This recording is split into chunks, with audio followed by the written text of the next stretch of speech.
Hi, welcome back to my channel. My name's Rachel and this is Stitched Up. Today's video is going to be my makes for February, and I've got my coffee because I'm freezing. It's really cold up here in Yorkshire today.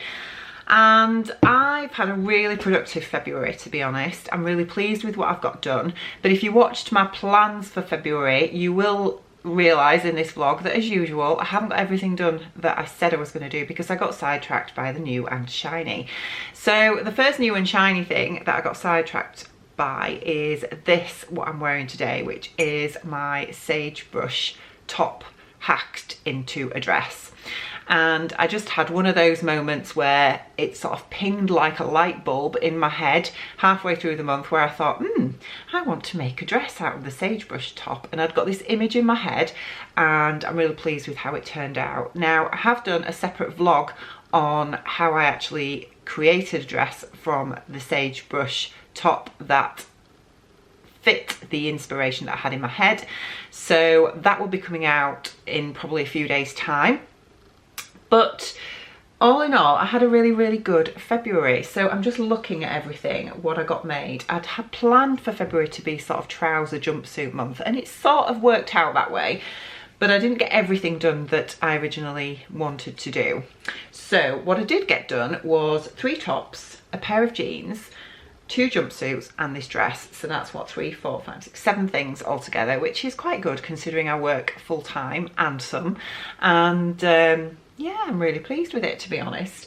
So we will get started. As I say, I'm not really going to talk too much about this dress because there is going to be a separate vlog totally on this dress for you.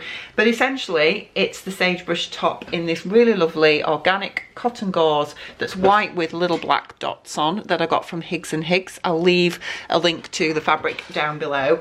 And essentially, the top is shared at the waistline, and then it creates this gorgeous little dress with a stand up on here, I can show you, with a ruffle at the bottom.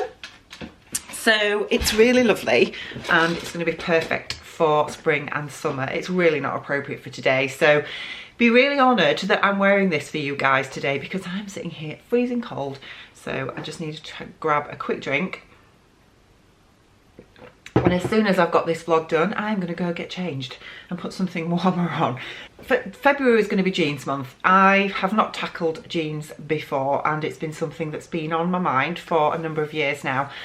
And I think the reason for that is not because I'm an awkward shape, I guess, or anything, but I think a lot of us think that either jeans are difficult to sew or difficult to fit, and there's a lot of work involved with them as well. And I think for me, I have lost a lot of weight, as you guys that watch me regularly know, and now I'm at a point where I think, yeah, I'm happy to make jeans because I'll wear them. And I think when I was heavier and bigger than what I am now, I wouldn't have been happy to wear my homemade jeans, if that makes sense. So I wanted to wait until I'd lost the weight that I wanted to lose, and I'm really pleased that I've done that because now it means that I've got jeans that I really want to wear. And I think what I've learned from making jeans is that it's not actually, they're not difficult to sew. It's more the fact that there's a lot of effort and work that goes into them before you can actually find out if they're going to fit. That's the key thing. Whereas we all know that trousers are easy to sew but more difficult to fit. And the problem with jeans is because there are quite a few pieces to them and there's lots of top stitching, that you don't actually, you know, you need to toile a pattern first basically, and you don't actually get to try them on until they're almost done. And that's the key thing. It's the amount of effort to go to end up with something that doesn't quite fit right. So the jeans that I have made this month are the Dawn jeans by Megan Nielsen, and these are a pattern for rigid denim. They're very sort of retro vintage style, and they come in different leg styles, so you know, you do get a fair bit for your money, to be honest, with this pattern, because you've got a shorts version, you've got a tapered leg, you've got a straight leg, you have a wide leg, and also the shorts. So I think that's 4 versions altogether of this pattern. I went for the straight leg, and I toiled them in this red denim that I had in my stash. I have no idea where I got this from, to be honest. And I went by my body measurements to make these, and I'm really pleased with how these came out. Now these are my toile pair, and I was hoping to have got my real pair finished for this vlog, but I haven't yet because I am filming that, and obviously when you're filming how things go together and it's sort of a bit of a sew along, it does actually take a lot longer to sew something than it does if you're just sewing something straight up, as I'm sure you can understand. So I'm hoping that I will get them finished for the end of March, and they will appear in my March makes vlog. So I've only got the toile pair to show you today, but these are fabulous. I am so pleased with them. This is like a red stone washed denim. Now it's coming up very vivid red on screen, but in real life it's a little bit more muted. And as I mentioned, I made the straight leg version, and I went with a size 8 at the waist, graded out to a 12 at the hips. I lengthened the crotch depth by, I think, about ½ an inch, or it might have even been an inch, to be honest. I think it was ½ an inch on each side, I'm not quite sure. And I also did a full butt adjustment in the back seat as well, which I will show you how to do that in my jeans, making jeans vlog series that's coming up at some point. But that worked really well. It's given me the room that I need in the seat without adding in loads of extra inches to the hip. It's got all the hardware in. I just used rivets that I already had in my stash. I think these are 9mm rivets.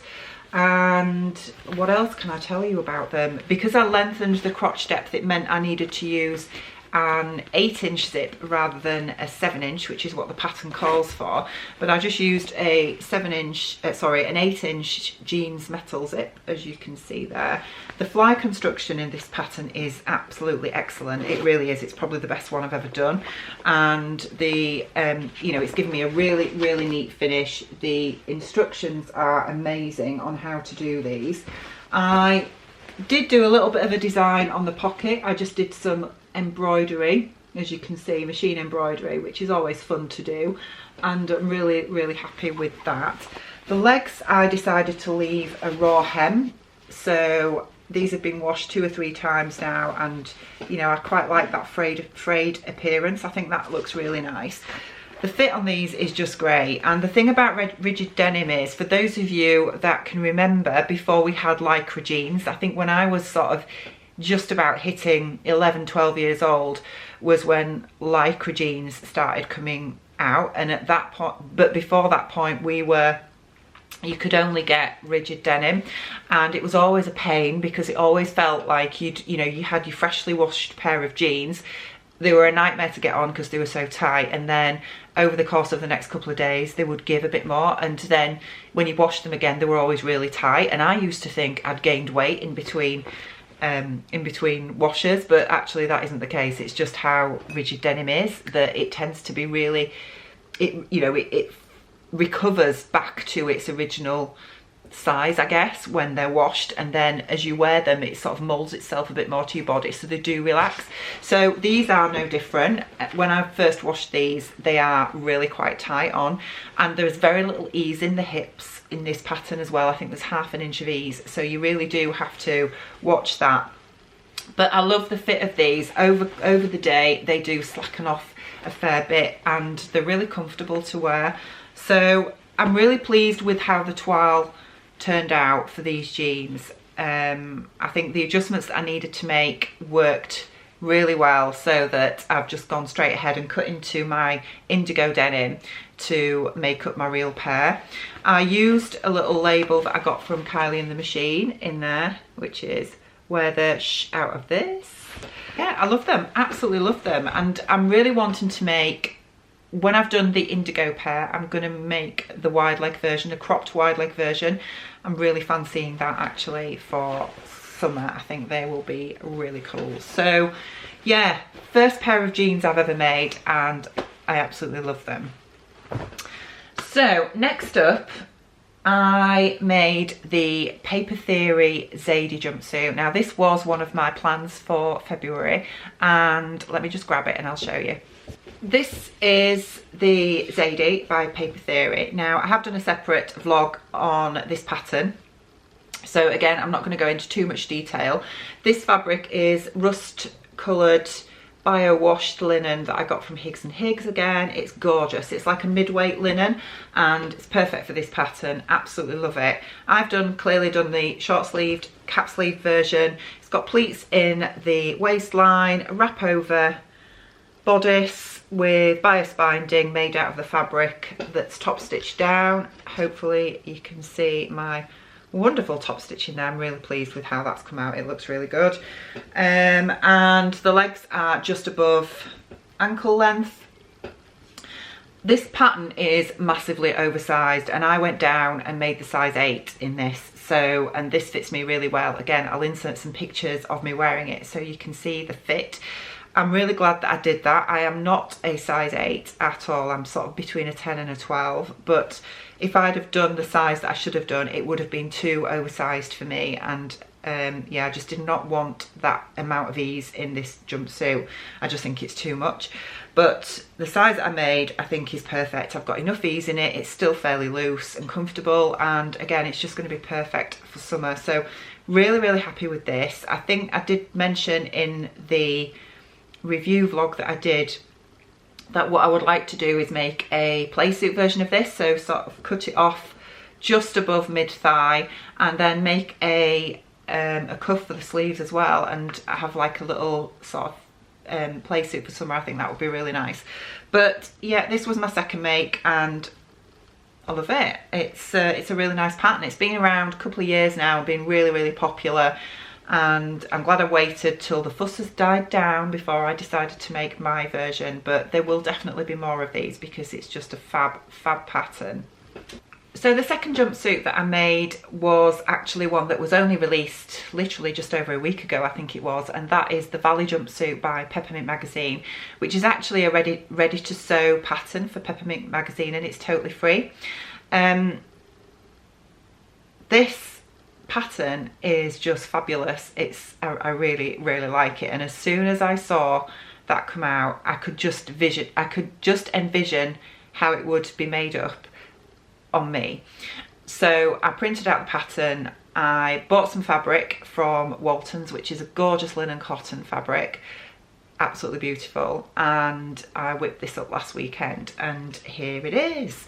So this pattern is actually quite unique in that it is cut on the single fold because the bodice and the trousers are both seamless.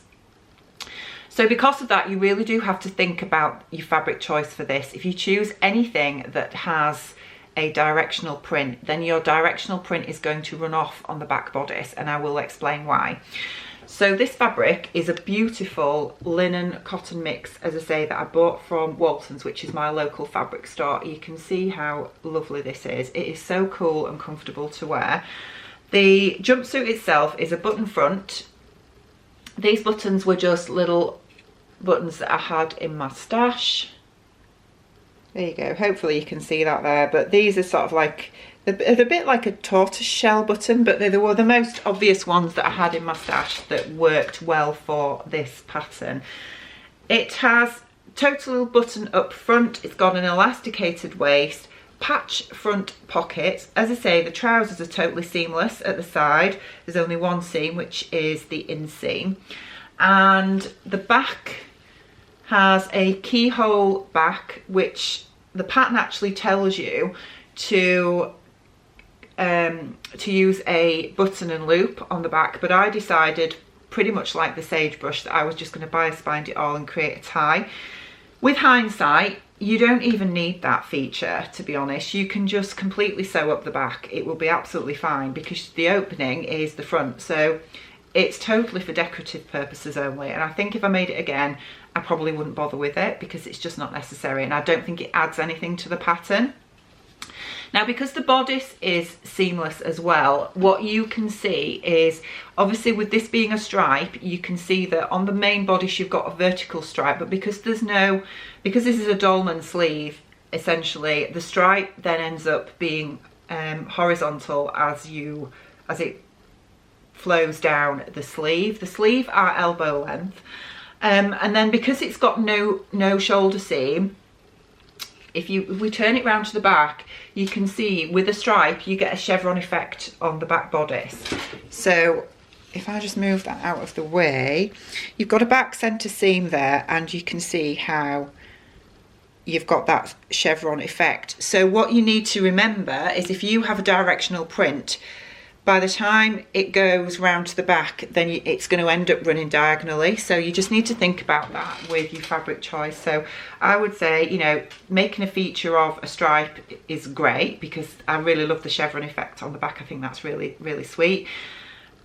You could use a plain, obviously a plain fabric would work really well, but just be careful of a printed fabric if it has a direction, because it might not work on the back. I didn't really notice that, or I didn't expect that, should I say, because I've not actually made a pattern before that has no seams on it. So that was completely new for me, and it was a happy accident, shall we say, but I really like the effect of it.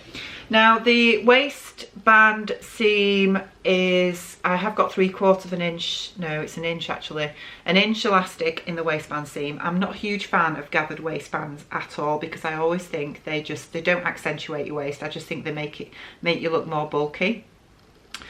And well, they certainly make me look bulky anyway, but so I always think if I'm going for an elasticated waist, I want to use a wide elastic, because it just cinches you in and defines your waist better than a thinner elastic. I lengthened the bodice by 1 inch, but I did mess up my buttonhole placement, because when you attach the bodice to the trousers, I obviously had to put an extra couple of buttonholes in because of the lengthening of the bodice. Now the pattern itself, the gap between the button placement, how it suggests that, is actually quite a lot, and I felt that it was probably too much and this pattern needed a couple more buttons. And because I'd lengthened it as well, I ended up putting a buttonhole too close to the raw edge of the bottom hem of the bodice. So it's meant that when I've actually attached this to the trousers and then created the casing to insert the elastic, that there is a bottom buttonhole on there. So just be careful of that. If you do need to lengthen or shorten the bodice to fit you, just make sure you leave a really, I would say, a good 2 inches of the bottom before you put your last buttonhole, so that you don't end up doing what I did. Fortunately, it's more or less hidden in the, you know, in the waistline, so you can't really see it when it's on. Now I also lengthened the trousers a little bit as well, and to be honest I lengthened them too much, and the crotch is just a little bit too low, so I probably need to take that out.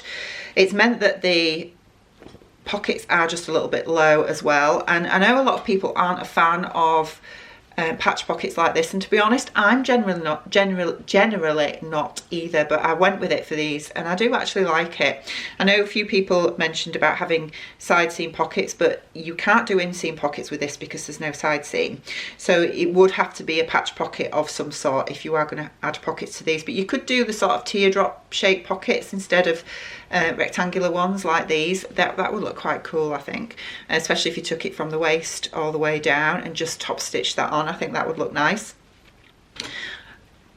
But yeah, I love it. I really like this pattern. I think it's great. I think it just needs a few more tweaks, and then again I would probably make this again, definitely. I think, you know, the fabric choices that for this that I would go with are things like this: a linen cotton or a linen. A cotton would work really well as long as it's not too heavy, because it might just make it a bit too structured. And I think you could probably get away with a heavier viscose something, or a heavy crepe as well. Obviously it would be more drapey, but it would work really well. It would give you a different effect, and I think it would still be suitable for this pattern. But it's a free pattern, what else can I say?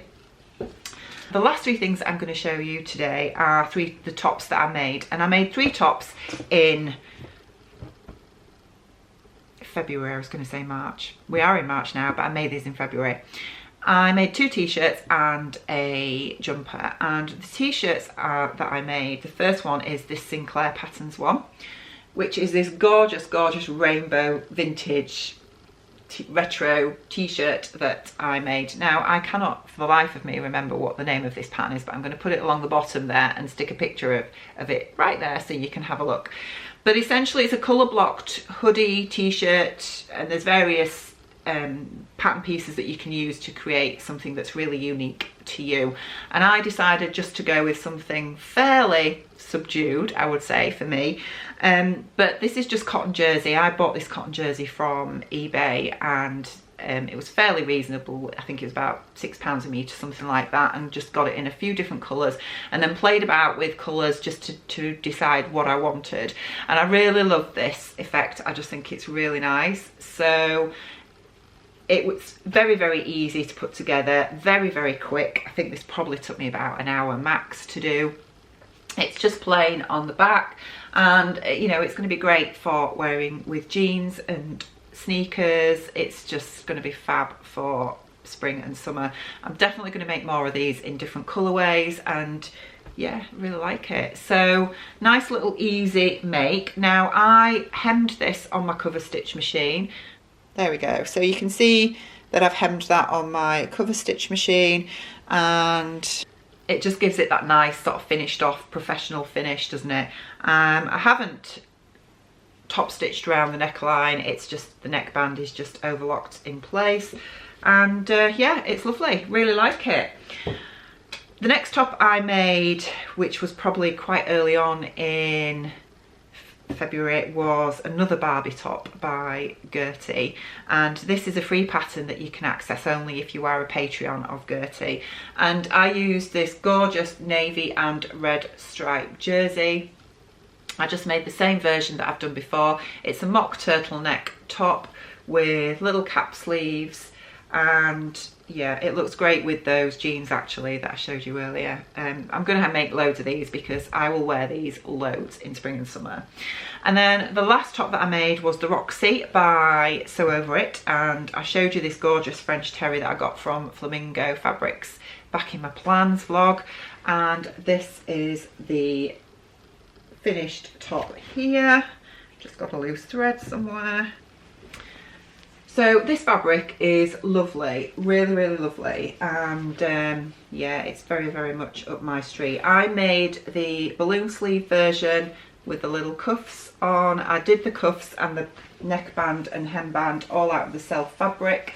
It's got little gathering up into the shoulder seam, which just comes over the front of the shoulders and hits just at the front there, and then I made the crop version so it fits just at my waist, and I really like it. The only thing I would say, I made a size 10 in this, and the only thing I would say is that it does have negative ease around the bust, which is my own fault. I should have actually read that when I read the pattern, but I don't. I just rush ahead with things sometimes.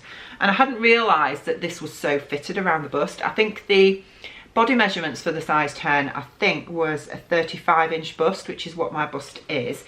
And the finished bust measurement was something like a 31, and it was only when I'd cut this out that I read that and then thought, oh, it's going to be skin tight. Actually, it's not. It's okay. It's fitted. The thing that worried me was when you pull this fabric, when you stretch it out, can you see you get that sort of whiteness coming through? And I was worried that if this was super fitted, you would really see that, but you don't, to be honest. It's absolutely fine. So I do like it, really like it, but just bear that in mind if you are making this top. It's not a loose fitting top. It is very, very fitted. Which of those garments are your favourite? Let me know in the comments down below, and let me know if you think you might like to have a go at making jeans if you've not made jeans already, or hack a top like this into a dress. I hope you've enjoyed looking through what I've made in February. I'm going to be back with my plans video super soon when I've completely decided what I'm planning to make in March. There's a couple of things that I'm already committed to, but the rest of March is obviously open for ideas. So give me some ideas down below what you'd like to see me make in March, and give me some inspiration, and I'll be back with you really soon. Bye.